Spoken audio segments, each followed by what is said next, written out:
afternoon, ma'am. Good afternoon, everyone. The topic that I've got today is air pollution and its control through biotechnology. So I'll start now. Here's a list of contents. We'll talk about the introduction, air pollutants, its causes, effects, the control of air pollution through the biotechnological methods. Starting with the introduction, first we'll talk about कि air pollution होता क्या है. Air pollution is anything that contaminates or pollutes the air. So air pollution refers to any physical, chemical or biological change in the air. It is the contamination of air by harmful gases, dust and smoke which affects plants, animals and humans drastically. तो ऐसी कोई भी चीज़ जो air को pollute कर रही है, उसकी क्वालिटी को डिग्रेड कर रही है, एंड वो किसी ना किसी तरीके से जितने भी लिविंग्स है, मतलब प्लांट्स, एनिमल्स, ह्यूमंस, उनको किसी ना किसी तरीके से इफेक्ट कर रही है. Air pollution releases into the atmosphere various gases, finely divided solids, or finely dispersed liquid aerosols at rates that exceed the natural capacity of environment to dissipate and dilute or absorb them. क्या होता है air pollution के अंदर? Air कब pollute होती है कि जब जो गैसेस रिलीज हो रही हैं किसी भी सोर्स के through, industries, house hold, domestic, what ever, जब इन्वायरमेंट उसको एब्जॉर्ब नहीं कर पा रही है, मतलब एक इतने लिमिट के बाहर वो रिलीज हो रही है कि इन्वायरमेंट उसको एब्जॉर्ब नहीं कर पा रहा है, जो एटमॉस्फेयर है वो उसको एब्जॉर्ब नहीं कर पा रहा है, तब क्या होता है? एयर पोल्यूशन आने लगता है, मतलब उसका जो लेवल है वो इंक्रीज होने लगता है. नाउ एयर पोल्यूशन होता किन के थ्रू है? तो एयर पोल्यूशन को जो कॉज करते हैं, जो मीडियम्स, उनको हम बोलते हैं एयर पोल्यूटेंट्स. तो air pollutants are substances in air that could at high enough concentrations harm human beings, animals, vegetation और मटेरियल. ये ऐसे सब्सटेंसेस है जो क्या करते हैं, जिनका लेवल एयर में बढ़ जाता है और ये किसी न किसी तरीके से ह्यूमन बीइंग्स, एनिमल्स, वेजिटेशन सबको अफेक्ट करते हैं. जो कॉमन एयर पोल्यूटेंट्स हैं हमारे इन्वायरमेंट में, वो जैसे सल्फर डाइऑक्साइड है, नाइट्रोजन डाइऑक्साइड है, कार्बन मोनोऑक्साइड है, ग्राउंड लेवल ओजोन है, पार्टिकुलेट मैटर है, वोलेटाइल ऑर्गेनिक कंपाउंड्स है. तो ये मोस्टली कॉमनली, इनके अलावा भी एयर पोल्यूटेंट्स होते हैं, बस ये बट ये क्या है, जिनका लेवल इनका क्या होता है, ज्यादा होता है, थोड़ी ये कॉमन है. पॉल्यूटेंट्स भी दो कैटेगरीज में डिवाइडेड होते हैं, primary pollutants and secondary pollutants. Primary pollutants वो पॉल्यूटेंट्स होते हैं जो डायरेक्टली एयर में रिलीज हो रहे हैं, एयर की क्वालिटी को डिग्रेड कर रहे हैं. एंड सेकेंडरी पॉल्यूटेंट्स वो पॉल्यूटेंट्स है जो डायरेक्टली नहीं आ रहे, बट प्राइमरी पॉल्यूटेंट्स जब रिएक्ट कर रहे हैं तो उनके रिएक्शन से जो पॉल्यूटेंट्स फॉर्म हो रहा है वो हो जाएगा सेकेंडरी पॉल्यूटेंट. जैसे ग्राउंड लेवल ओजोन, ये हो गई. फिर ये लिस्ट है एयर पॉल्यूटेंट्स की: carbon dioxide, sulphur dioxide, nitrogen oxide, carbon monoxide, ये इनकम्प्लीट कंबशन से आती है. वोलेटाइल ऑर्गेनिक कंपाउंड्स, ये जनरली जो भी क्लीनिंग एजेंट्स होते हैं, पेंट्स होते हैं, ये उनमें होता है. पार्टिकुलेट मैटर हो गया, कुछ टॉक्सिक मेटल्स जैसे लेड, मर्करी हो गया. क्लोरोफ्लोरोकार्बन्स, ये रेफ्रिजरेटर्स, एयर कंडीशनर से रिलीज होता है.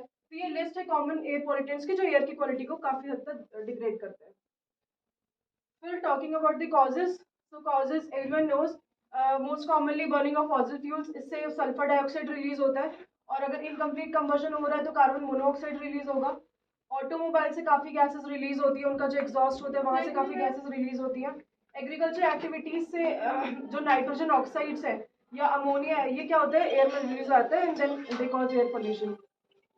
Moving head, factories and industries, ये तो कॉमन है, जो भी उनका एग्जॉस्ट रिलीज होता है, चिमनीज के थ्रू जो भी गैसेस रिलीज होती है. माइनिंग एक्टिविटीज से क्या होता है कि जब हम क्या करते हैं, एक्सट्रैक्शन करते हैं अर्थ के अंदर से, तो काफी हद तक क्या होता है कि dust and finally divided gases release होती है एयर में, जो भी एयर की क्वालिटी को डिग्रेड करती है. डोमेस्टिक सोर्सेज बर्निंग, जो अपन करते हैं घर में, कुकिंग एंड ऑल, इससे भी क्या होता है कि एयर पोल्यूशन होता है, and then not only pollutes air but also affects breathing. ये कंसाइज व्यू है पूरा. जैसे ये हाउस होल्ड से रिलीज हो रहा है, ये वेस्ट मैनेजमेंट जो भी मेथड्स यूज होते हैं वहां से कुछ रिलीज हो गया, इंडस्ट्री एंड सप्लाई से गैसेस रिलीज हो रही है, ट्रांसपोर्ट से रिलीज हो रही है, डस्ट है ये, एग्रीकल्चर प्रैक्टिसेस से भी कुछ रिलीज हुई, तो ये सारे मिलके क्या करते हैं, एयर पोल्यूशन कॉज करते हैं. इफेक्ट्स क्या क्या है? तो इफेक्ट्स, मोस्ट कॉमन इफेक्ट्स है कि वो डिजीजेस कॉज करेगा. अस्थमा एक कॉमन डिजीज है जो ह्यूमंस में हो सकती है, बच्चों में हो सकती है. Global warming is another effect. Global warming क्या है, अर्थ का टेम्परेचर क्या हो रहा है, बढ़ रहा है, क्योंकि ये गैसेस क्या कर रही है, किसी न किसी तरीके से अर्थ के टेम्परेचर को बढ़ा रही है, and then it causes global warming. Acid rain हो रहा है, नाइट्रोजन ऑक्साइड्स और सल्फर ऑक्साइड जो एयर में रिलीज हो रही है, ये वाटर वेपर से रिएक्ट करती है एटमॉस्फेयर में, एंड रेन के फॉर्म में वो आता है, तो एसिड रेन फॉर्म करता है. इफेक्ट ऑन एनिमल्स, ये इसकी वजह से काफी एनिमल्स ऐसे भी है जो एक्सटिंक्ट हो रहे हैं, जिनकी स्पीशीज एक्सटिंक्ट हो रही है. तो ये हर किसी न किसी तरीके से ये हर किसी को इफेक्ट कर रहा है. ओजोन लेयर को डिप्लीट कर रहा है. सीएफसी जो रिलीज होती है एयर में, वो क्या कर रही है, ओजोन के अमाउंट को ओजोन के अमाउंट को कम कर रही है, it is causing air layer, ozone layer depression. ये एयर क्वालिटी इंडेक्स है, एयर क्वालिटी इंडेक्स है 0 to 50 अगर है तो एयर की क्वालिटी गुड है। उसके बाद मॉडरेट, फिर 151 से 200 के बीच में है तो वो अनहेल्दी हो जाती है।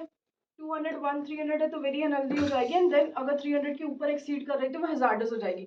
आज मैंने चेक किया था, हमारे यहाँ अराउंड 200, 233 है। So it is under the very unhealthy category.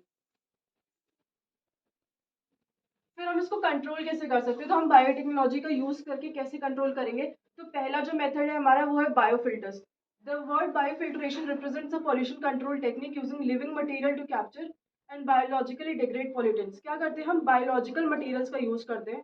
ये बायोलॉजिकल मटेरियल्स क्या करेंगे, जो भी पॉल्यूटेंट है उसको कैप्चर करेगा एंड देन उसको बायोलॉजिकली डिग्रेड करेगा, इसलिए हम इसको बोलते हैं बायोफिल्टर्स। इसका मैं पहले डायग्राम दिखाती हूँ। ये पूरा सेटअप, ये यहाँ से गैस एंटर करती है। ये स्क्रबर या ह्यूमिडिफायर है जो जिसका काम ये है कि वो जो भी गैस आ रही है उसको हाइड्रोलाइज करेगा, उसको थोड़ा मॉइस्चराइज करेगा। देन ये क्या करिए, यहाँ पे एंटर करिए, ये बायोफिल्टर है।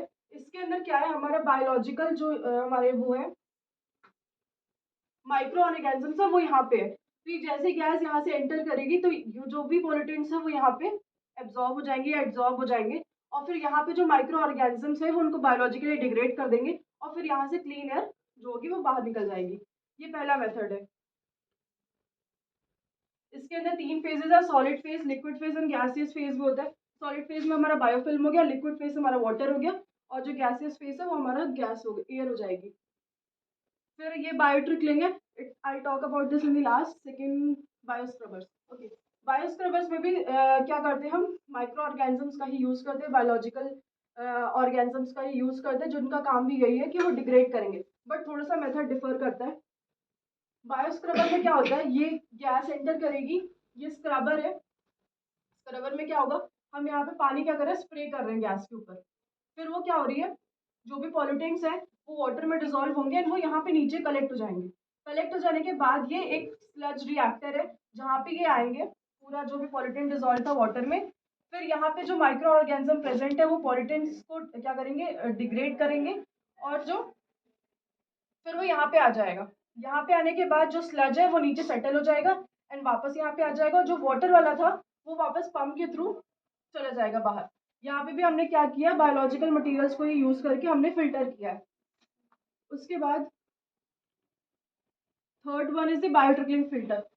बायोट्रिकलिंग फिल्टर में ये होता है कि it is a combination of biofilter and bioscrubber. ये दोनों जैसे दो बायोफिल्टर और बायोस्क्रबर का जो मेथड था यहाँ कंबाइन करके बायोट्रिकलिंग होता है। इसमें भी क्या होता है, इसमें भी क्या है कि यहीं पे हम स्प्रे कर रहे हैं, यहीं पे ही वो एक बेड है जहाँ पे माइक्रो ऑर्गेनिजम्स है। ये वॉइड्स होते हैं यहाँ पे, मतलब जैसे होल्स टाइप के होते हैं जहाँ पे न्यूट्रिएंट मीडियम होता है। ये माइक्रो ऑर्गेनिजम्स की ग्रोथ भी रुकनी नहीं चाहिए, वो होनी चाहिए। तो हम यहाँ से गैस एंटर कराएंगे, ये वाटर ट्रिकल डाउन हो रहा है, मतलब धीरे धीरे ड्रॉप वाइज आ रहा है, मॉइस्चराइज हो रही है गैस। और यहाँ पे जो भी पॉल्यूटेंट्स होंगे वो इस बेड के अंदर एब्जॉर्ब हो जाएंगे और माइक्रो ऑर्गेनिज्म उनको डिग्रेड करेंगे। जो फ्रेश एयर होगी, जो क्लीन गैस होगी, वो वहां से आउटलेट के थ्रू बाहर चली जाएगी। ये वाला जो मेथड था ये बायोट्रिकलिंग फिल्टर है। That's the end of the PPT. Thank you.